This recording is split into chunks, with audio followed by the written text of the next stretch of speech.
jërë ngeen jëf dal leen ak jàmm mbokku internetu InfoActu Buzz comme ni ñu ko déggee muy kàddu yu tàng yi nga xamante ni kii di Pape Alé Niang nekk journaliste yëkkati na ko di ko jëme ci li nga xamante ni moom mooy yenn kilifa yi comme ni ko ñu bari ci Sénégal di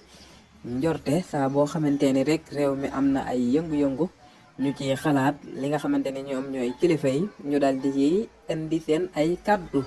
jàngat bi nag day wuute ay kenn ku ci nekk ci sénégalais yi ni nga koy jàngate ñenn ñi nga rawatina ñi nga xamante ni dañoo féete ak opposition bi dañuy njorto ni kat ñi nga xamante ni ñooy kilifa yi dañuy féete ak li nga xamante ni moom moo di état bi maanaam saa boo xamante ni rek réew mi yëngu na ba ñi ëpp ci askanu Sénégal di leen tàllal loxo ak di xaar ñu intervenir ba ak dal mën a indiwaat ci réew mi ñoom ci ñi ëpp ci ñi ànd ak opposition bi dañuy njorto ni kat ñoom kilifa yi dañoo ànd ak état bi wala dafa am loo xamante ni moom la leen état bi di jox ba loolee moo waral ñoom du nus di ànd ak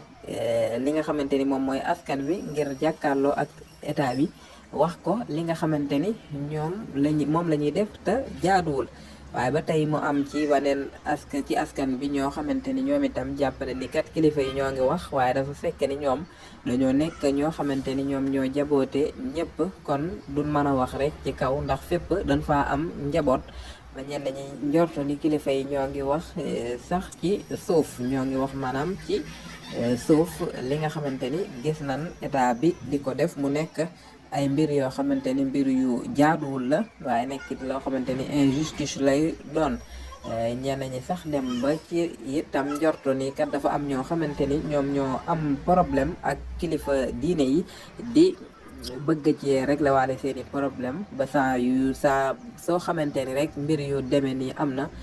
ñu amee li nga xamante ni moom mooy mbaali jokko yi lu demee ni internet bi toujours di dal ci kaw kilifa diine yi ñi am sax ci sénégalais yi ñoo xamante ni njort noonu ni kat loolee mbir la boo xamante ni yoonu kilifa diine nekku ci waaye li ci am solo rek mooy ñoom kilifa diine yi nañ leen jox cër bi nga xamante ni yàlla moo leen ko jox ndax ñoom kat cër bi nga xamante ni moom lañ am yàlla moo leen ko jox ñu donde ko ci li nga xamante ni ñoom ñoo di seeni maam dëgg la loolee am na ñoo xamante ni neexu leen ñu am seen combat yoo xamante ni ñoom la ñuy xeex ñooñu itam bari na lool ci ñi nga xamante ni ñoom ñooy wax toujours ni dañoo ànd ak kii di Ousmane Sonko donte moom kii di Ousmane Sonko li nga xamante ni gis nañ ko ku leen jox cër la ñoom kilifa diine yi mën nañoo sax bokk ci ñoom loolee di koy firndeel mooy soxnaam si nga xamante ni gis nañ ko démb te nga xamante ni ñaareelam bi daanaka mën nañoo wax ni waa Touba la démb gis nañ muy waat sax ci ki nga xamante ni mooy ku tedd gi di Serigne Cheikh Ahmad Bamba dem bay ñaan ci barkeeb màggal gi waaye dafa mel ni dafa am ay sénégalais yoo xamante ni loolee daf leen a ump kon lu ci mën di am rek ndax kilifa diine yi war nañoo wax wala waruñoo wax loolee dëgg la ñu bokk nañ ci ñi gëm ni ñoom war nañuy intervenir bu situation yi demee ni amee ndax comme gis nañ li xewoon atum 2021 bi nga xamante ni kat réew mi amoon nay jaxasoo ñoom ba ñu waxee rek ci la ak dal am kon d'accord nañ ni war nañoo wax waaye itam dafa am loo xamante ni ku koy ñaan war koo ñaan ci njekk ak teraanga comme ni ko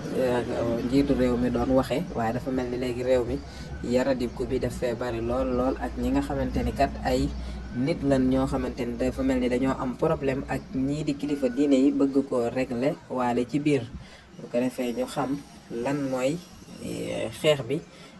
ñi nga xamante ni ay woy politique lan am combat ci seen biir ñu fexe ba moom Ousmane Sonko ni mu ko doon waxee ni toujours loolee sax jamono bi mu ko doon wax mooy ñenn ci ñi nga xamante ni ay sympathisants am lan wala ay militants am doon commencé di attaquer ñenn ci opposition bi moom Ousmane Sonko mu génn xamal leen ni leen kat nan xam li ñu tax a jóg te xam ni amuñu ak kenn problème ku dul Macky Sall la moom loolu la mos a jàpp dafa mos a gëm ni kat kenn nit la amal problème ci àdduna te mooy ki nga xamante ni moom moo ko bëgg xañ jàmm di président Macky Sall la mu artu woon leen di leen kon opposition bi keneen kun gisit mu koy dal moom Ousmane Sonko donte gis na ni yenn opposants yi doon ko dal moom Ousmane Sonko mel ni ku koy opposition wu mel ni moom mooy président de la république waaye loolu mën na leen comprendre jàpp ni ñoom kat li taxu ñu ko doon def dañoo bëggoon buzz bëgg ku leen tudd tax ñu koy attaqué des fois moom Ousmane Sonko mi nga xamante ni opposant la comme ñoom kon daal mbir yi dafa nekk loo xamante ni réew mi jaxasoo na ba kenn mënta xam lan moo fi xew ci li nga xamante ni mooy situation politique bi fi mu toll jamono ji. ndax kat jamono ji nekk na jamono joo xamante ni jamono bu doy waar la, ndax kat gis nañ kaso bi lu ëpp junni nit ñoo xamante ni kat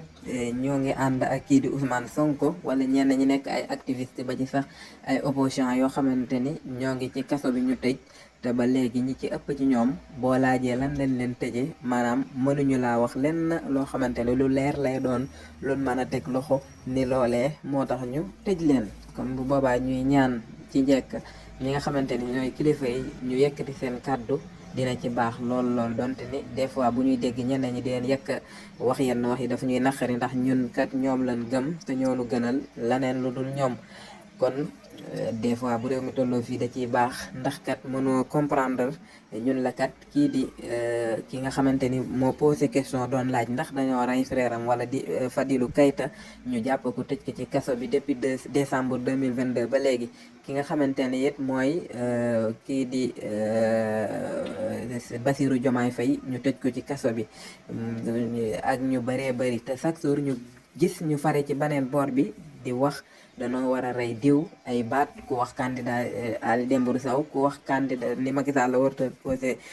troisième candidature ñu jël ay jaasi yooyu yëpp. te ba tey doo dégg benn yoon bu leen justice oowe. Moustapha Diakhaté dem bay wax ni dañoo war a rey képp ku bokk Pastef te doo gis benn yoon justice daal di réagir. kon daal ñun niñ koy faral di waxee jàngunu justice, xamul lan mooy justice, waaye nii nga xamante ni la réewum Sénégal di doxe bu fekkente ni li fi am mooy justice, kon yaakaar na ni justice daal lu wuute ak li nga xamante ni doxalinu l'islam la. ndax kat liñ fi gis mu neex wala mu naqat du leen lu dul niñ koy faral di waxee 2 poids 2 mesures. maanaam ñoo xamante ni lu nu wax rek ñu jël leen tëj ci kaso bi, ak ñoo xamante ni lu nu wax dara duñ ci fekk. ñu ngi jungee sànq kii di Fadilou Keita bi nga xamante ni moo ngi ci kaso bi. Fadilou Keita question bi nga xamante ni moom la posé, nit ñëw na daal di koy affirmer dëggal ko, koo xamante ni mu ngi bokk Benno Bokk Yaakaar di Ahmed Suzanne Camara. te ba tey kenn woowu ko enquête ko wala laaj ko sax li nga xamante ni moom la wax fan la ko teg sa waxu ba sax tëj di ko ci fekk. te ki nga xamante ni dafa posé question rek bind ñu dal di koy jël tëj ko ci kaso bi. mu nekk jamono boo xamante ni ñi ëpp ci ñi nga xamante ni dañuy suivre wàllu yoon gis nañ ni kat lu yéema la, maanaam loo bind sax ci réseaux sociaux yi ñu jël la tëj la ci kaso bi. jërë ngeen jëf. Info Actu Buzz wéy leen di abonné.